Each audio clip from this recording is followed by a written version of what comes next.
Hello, welcome back to Whisky Wednesday. Another Wednesday, another whisky review with me, Joe. So, before we start this review, I'm going to give a few shout outs to some of my favourite other YouTube reviewers. First off, Mark at Whiskey Whistle. Mark is, I believe, Canadian and he's based in Korea. Does some really in-depth whisky reviews. His reviews are well worth checking out, so just do a quick YouTube search for Whiskey Whistle.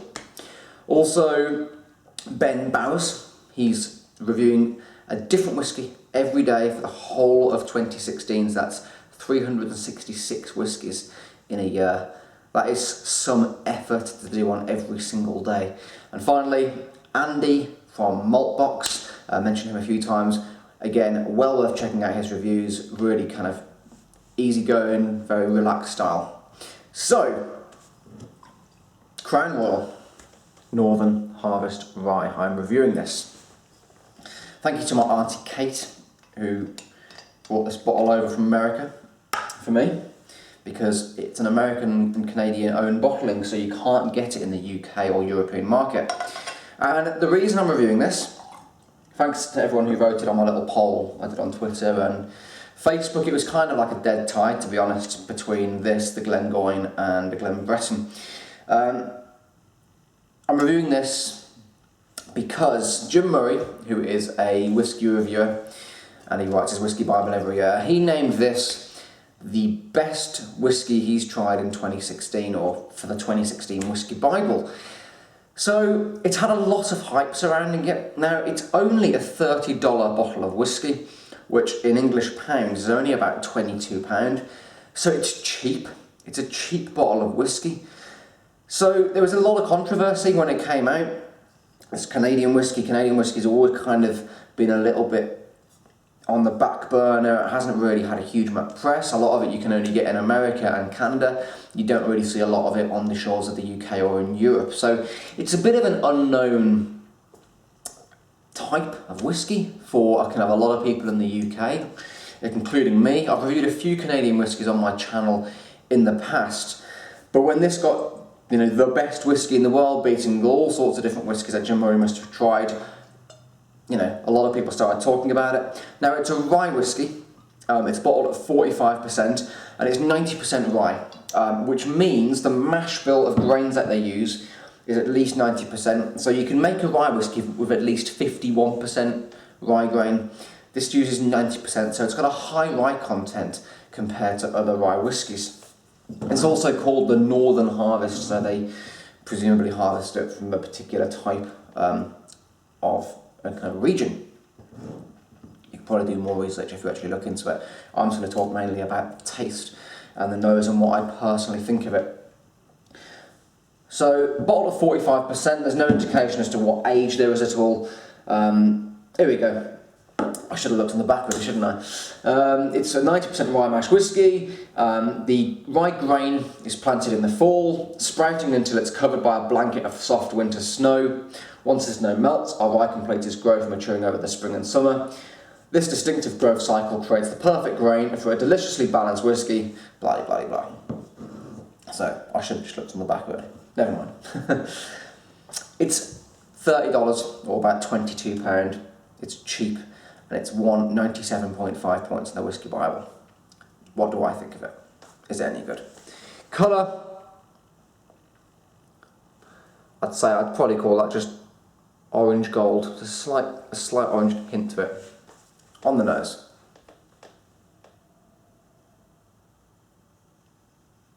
Okay. Now I'm going to be completely honest with you as to what I think about this whisky.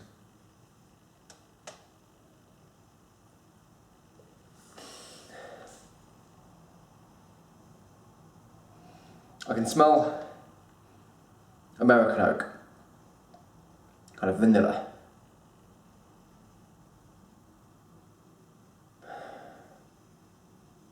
A little bit of toffee.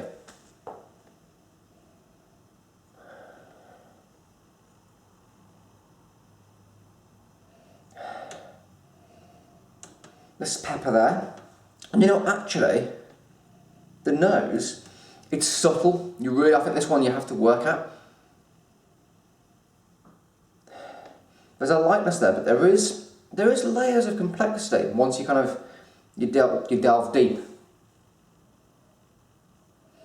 Yes, a kind of very subtle vanilla, subtle toffee, that kind of white pepper that I normally associate with rye whiskey. Rye whiskey normally gives a kind of slight pepperiness.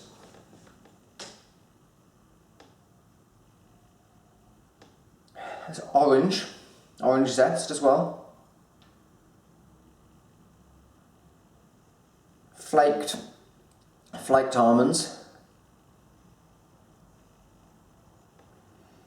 I think it's one of those whiskies that I think it benefits you spending a little bit of time with, because I think a lot of people might just go into this and be like, oh, that smells nice, let's drink it. Whereas I think it does benefit from probably spending a little bit of time with.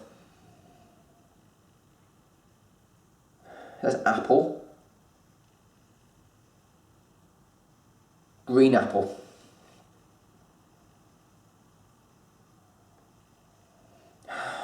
So I'm just going to wake it up a little bit.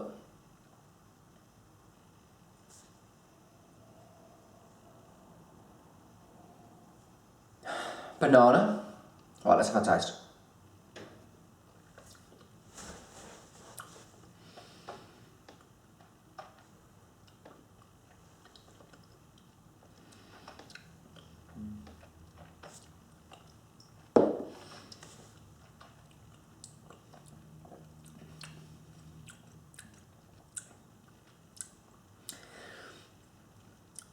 Okay, my immediate impression, I mean, I've had a little bit of this bottle already, but not much.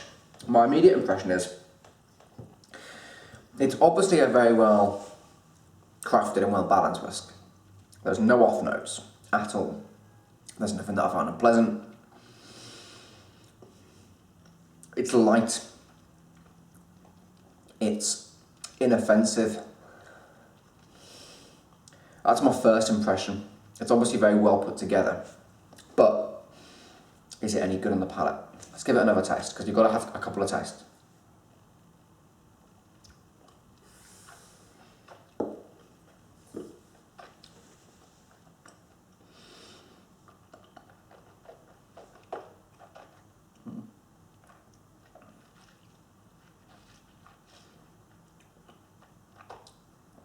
You get that classic American oak. Sweet, vanilla, toffee, clove spice, cinnamon, nutmeg, all those things I associate with the kind of new American oak. You then get, after that, you get the pepper from that rye character. It's a slight dryness, the kind of dried banana chips, kind of candy notes, kind of just, I'm gonna go with generic candy, kind of candy shop sweetness. You get some mint. Mouthfeel, it feels a bit, to me, it feels a little bit thin.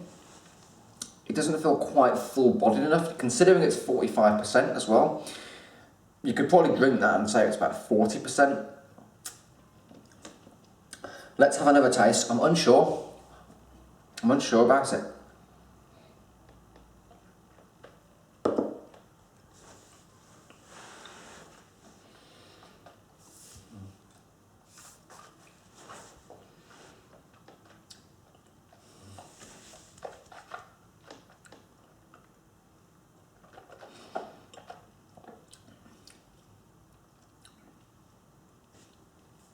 Finish-wise, it actually does come a little bit to life in the finish. You get more of the pepper.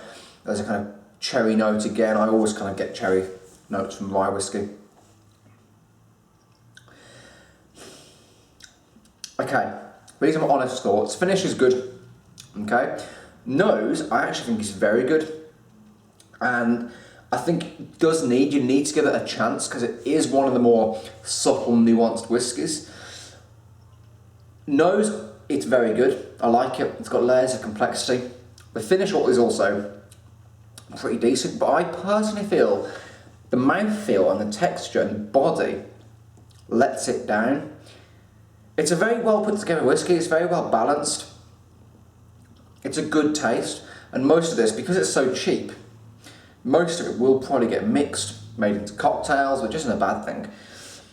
But on its own, to get Whisky of the Year, to beat all those other whiskies. I don't get it.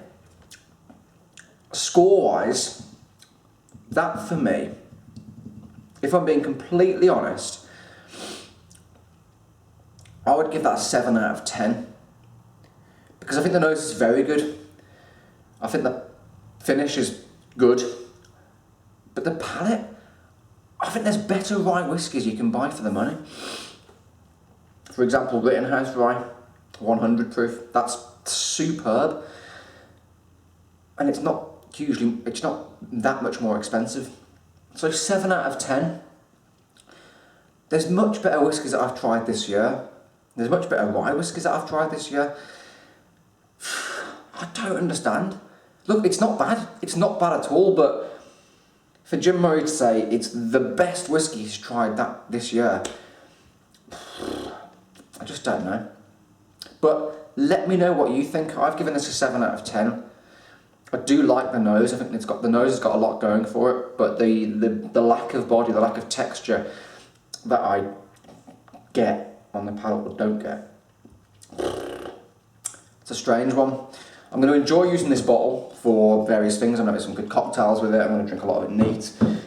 We'll see. So 7 out of 10 for Crown Royal Northern Harvest Rye. Look, it's good, but it's definitely not the best whiskey I've tried this year. Let me know what you think, and I will see you next week for yet another whiskey review with me, Joe. Cheers, guys. Bye-bye.